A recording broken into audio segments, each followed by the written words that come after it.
Hello everyone, welcome back to my YouTube channel Sampita official. আশা করছি তোমরা সবাই খুব ভালো আছো। আজকের যে ভিডিওটা সেটা আমার একটা ছোট স্বপ্ন। যদিও কোনো স্বপ্নই ছোট হয় না, সমস্ত স্বপ্নই বড় হয়, স্বপ্ন মানেই বড়। কিন্তু এটা আমার বহুদিনের ইচ্ছা। সেই ছোটোবেলা থেকে, যবে থেকে আমি নাচ শিখি, যবে থেকে আমি মুভিতে দেখতাম যে সবাই পাহাড়ে গিয়ে ডান্স ভিডিও বানায়, সেদিন থেকে আমার ইচ্ছা ছিল যে আমিও একদিন পাহাড়ে যাব আর দেন এরকম একটা ডান্স ভিডিও বানাবো। রিসেন্টলি গেছিলাম কার্শিয়াং। তোমরা অলরেডি ভিডিও সবাই দেখে নিয়েছো, যারা দেখোনি আমি লিঙ্ক কমেন্ট সেকশনে দিয়ে দেবো।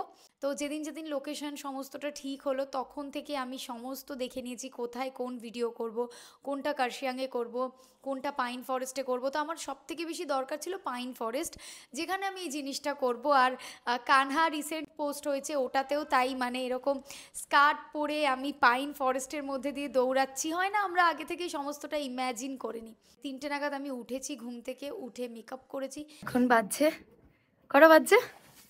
5:30। এই হচ্ছে কার্শিয়াং শহর দেখা যাচ্ছে, এখনো অন্ধকার ভোর। আমি এটাই ভাবছিলাম যে যেন মানে আলো না ফুটে যায় আমার রেডি হতে হতে, কারণ আজকের এই আই মেকআপটা এতক্ষণ টাইম লেগেছে। এই আই মেকআপটা নিয়ে আমার বরাবরের সমস্যা। কুনাল সবাই আছি, সব একেবারে ঠান্ডায় জমে গেছে। আমি ভাবছি যে আমরা গিয়ে কি করে কি করব। আমরা যেখানে নামবো সেখান থেকে যেতে আরো 15 মিনিট আমাদের হেঁটে যেতে হবে, তবে গিয়ে আমরা ওই ভিউটা পাবো, তবে গিয়ে আমি করব। কিন্তু আমি এখানেই ঠান্ডায় কেঁপে মরে যাচ্ছি, আমি জানি না যে ওখানটায় গিয়ে আমার কি হবে। কালকে রাতে যখন প্র্যাকটিস করছিলাম এত শ্বাসকষ্ট হচ্ছিল, মানে বারবার গলা শুকিয়ে যাচ্ছে। এরকম একটা জায়গায় এসে আমাদের গাড়ি দাঁড়িয়ে গেছে, এবার আমাদেরকে হেঁটে এখনো পাহাড়ের ওপর যেতে হবে 15-20 মিনিট। ভাইয়া আমাদেরকে প্রথমেই বললো যে যদি চিতা দেখতে পাও চিল্লাবে না। আমি কিছুক্ষণের জন্য থমকে গেলাম।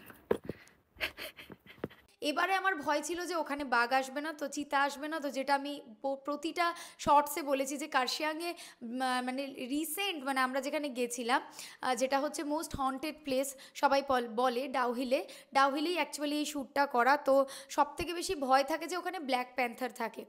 তো এই ভয়টা আমার ভীষণ ছিল যখন এই ভিডিওটা শ্যুট করতে যাচ্ছিলাম। বিশ্বাস করো, মানে একটা আলাদাই অনুভূতি কাজ করছিল আমার মধ্যে, কারণ আমার এটাই মনে হচ্ছিল যে আমি জানি না আমার এটাতে কপিরাইট ক্লেম থাকবে কি না, আমি জানি না আমি এটা থেকে টাকা কতটা পাবো, আমি জানি না আমার ভিডিওটা মানুষ দেখবে কি না। শুধু আমি এটাই ভেবেছিলাম যে এই এক্সপিরিয়েন্সটা লাইফে আমি কখনো ভুলতে পারবো না। তো আমি এই স্বপ্নটা পূরণ করছি যখন আমি পাহাড়ের দিকে যাচ্ছি, উঠছি। সামনে তো এমনি লেখাও ছিল ওখানে ওয়াইল্ড অ্যানিমেলসদের থেকে সাবধানে থাকতে। তো ওখানে গিয়ে সেই মোমেন্টটাতে মানে সবাই আমরা প্রত্যেকে হারিয়ে গেছিলাম, মানে প্রত্যেকের মনে হচ্ছিল যে এটা একটা আলাদাই এক্সপিরিয়েন্স। প্রচণ্ড ঠান্ডা হচ্ছে, যেটার জন্য আমরা এসেছি, তো সেটার জন্য আমাকে আরো তাড়াতাড়ি হাত চালাতে হবে। এই ফের এটা অনেক দিনের ইচ্ছা যে এরকম শ্যুট করব, ফাইনালি আজকে হচ্ছে এই শ্যুটটা। এটাই হচ্ছে সব থেকে বড় ব্যাপার। ড্রেসটাও আমি আলাদা করে এইটার জন্যই স্পেশালি বানিয়েছি।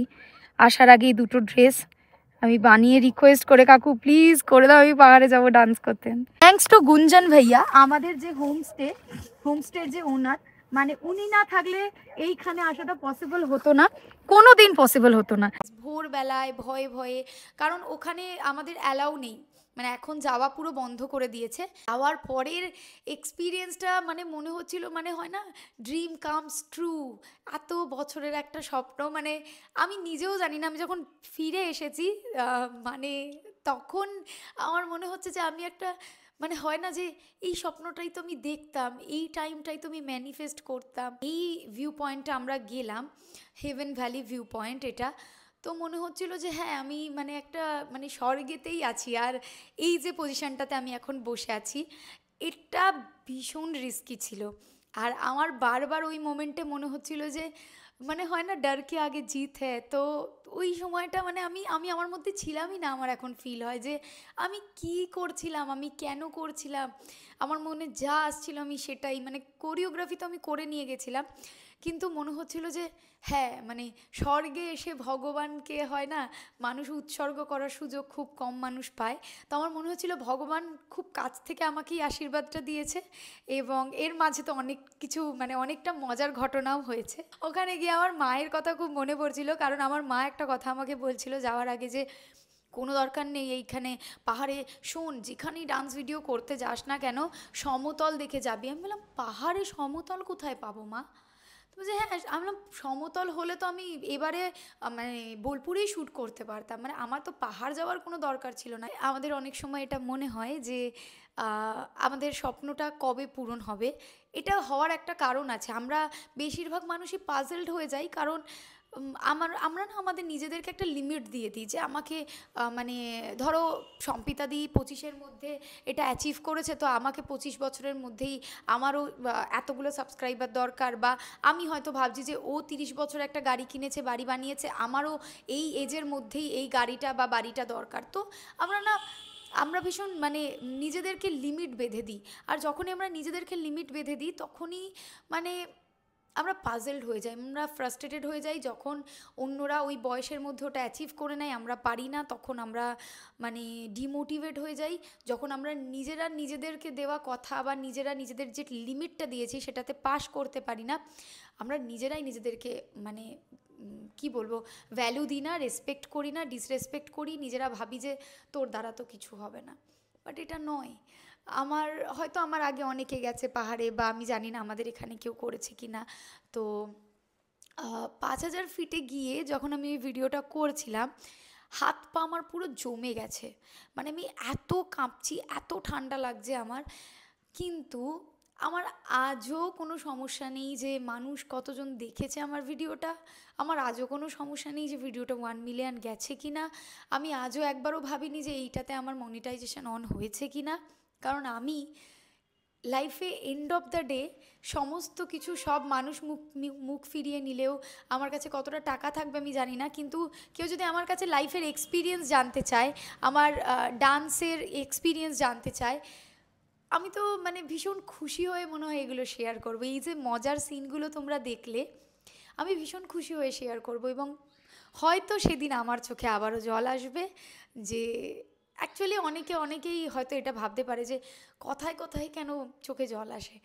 ব্যাপারটা সেটা না। যারা জীবনে খুব কষ্ট করে কিছু অ্যাচিভ করে, আমি কষ্ট করেছি বলে বলছি না, কোথাও গিয়ে হয়তো আমার থেকেও অনেকে অনেক বেশি কষ্ট করে, কারণ আমি প্যাশন নিয়ে এগোচ্ছি, অনেকে সেটা নিয়ে এগিয়ে যাওয়ার সুযোগ পায় না। যেদিন তারা এটা অ্যাচিভ করে না কষ্ট করে কোনো কিছু পাওয়ার পরে, তো তখন মানুষ দুটো জিনিস হয়, একটা খুব স্ট্রং হয়ে যায়, ভীষণ কনফিডেন্ট হয়ে যায়, আর একটা জিনিস হচ্ছে যে চোখের কোণে জল আসাটা খুব স্বাভাবিক হয়ে যায়। কারণ এই ছোট ছোট মানে আমরা তো মানে কোথাও গিয়ে তো মধ্যবিত্ত বাড়ির ছেলে মেয়ে, তো যখন আমরা কোনো কিছু অ্যাচিভ করি না, আমাদের কাছে মানে প্রথম মানে বলে না, প্রথম ফ্লাইটে চাপাটাও আমাদের কাছে একটা ড্রিমের মতো, না যে আমার স্বপ্ন আমি একদিন প্লেনে করে এখানে যাব। ছোট ছোট জিনিসেও নিজেকে রিওয়ার্ড দিতে শেখো। আমরা বড় বড় সাকসেসগুলোকে সবসময় চোখে দেখি, ছোটোগুলোকে দেখতে চাই না। বেস্ট মোমেন্ট হচ্ছে ছোট ছোট মোমেন্টগুলো থেকে নিজের হ্যাপিনেসটাকে খুঁজে বার করা, ব্যাস এটাই। সাধারণকে অসাধারণ করে তোলা, এটাই আমাদের জীবনের মূল লক্ষ্য হওয়া উচিত। আশা করছি এই ভিডিওটা তোমাদের ভালো লাগলো। তারা এখনও অবধি আমার এই ডান্স ভিডিও, এই মজা এগুলো দেখোনি, তারা প্লিজ ভিডিওটা গিয়ে দেখো।